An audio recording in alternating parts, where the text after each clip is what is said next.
This is Sales Management Mastery, episode 23. Welcome to Sales Management Mastery, where you get an insider's look on how to build, motivate, coach, and lead a high-performance, low-maintenance sales team. Here's your host, Ralph Burns. Hello and welcome to Sales Management Mastery online at salesmanagementmastery.com. And we're here to help you and your sales managers build a team of highly motivated elite salespeople using easy-to-use real-world sales management techniques and tactics that'll unleash a flood of new sales for your sales organization. On this week's episode of Sales Management Mastery and our continuing series on motivational profiles in your sales reps, we teach you how a sales manager can be both competent and popular with his sales reps in how to be a popular sales manager the right way.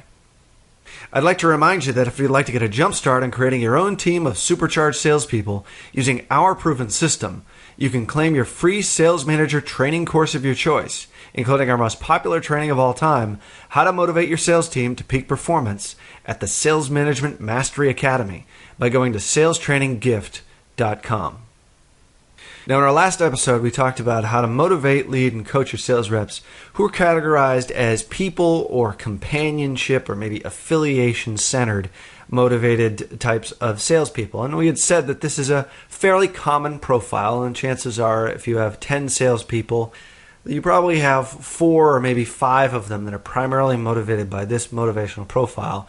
And the motivational profiles, once again, you can get inside the Sales Management Mastery Academy for our paid members. And that way you can figure out exactly how to motivate and a little bit more deeply than the 10 questions that we've talked about in previous shows here. But you can really get a very accurate motivational profile and use the techniques that we talk about here as well as inside the Academy to help motivate that profile as well as lead them and coach them.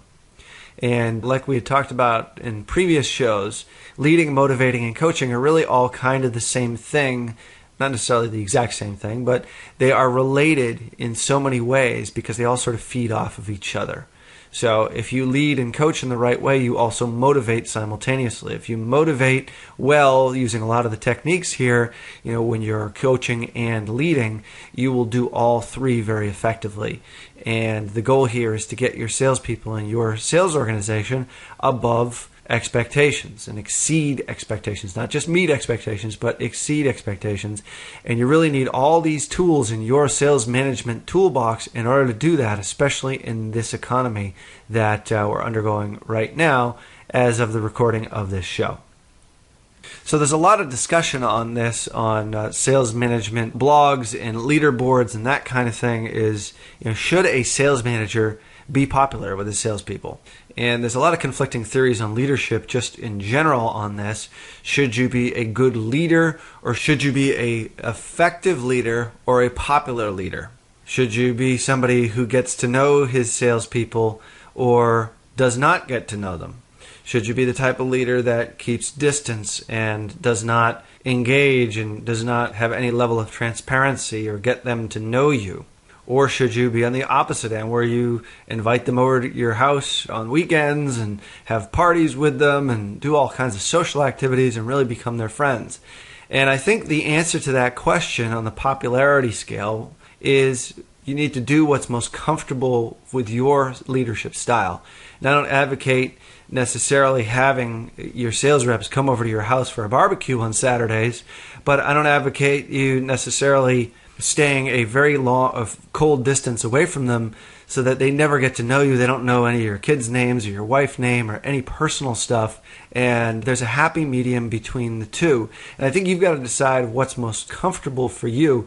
And as we had talked about with motivating the people-oriented or the affiliation-driven salesperson, is that them getting to know you and feeling comfortable with you and having a level of trust with you is extremely important to be an effective sales leader and a sales motivator.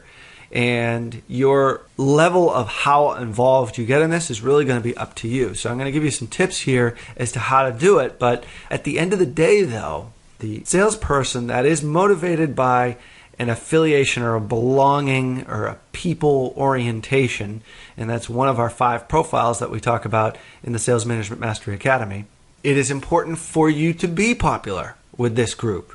And like I said before, this is going to be a large percentage of your group that's primarily motivated through this profile. So it's extremely important for you to build rapport, build trust, and get them to know you. How much they get to know you is really going to be up to you. But you need to be transparent on a certain level, especially with this group.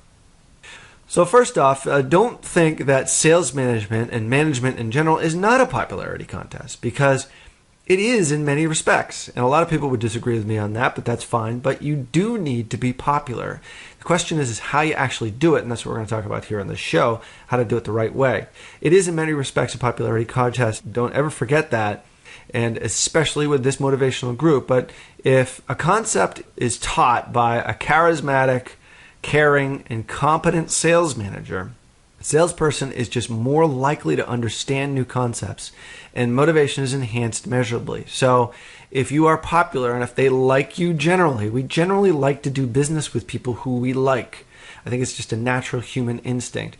And as a sales manager, sales rep relationship, it's really no different here. Think of it as a business relationship.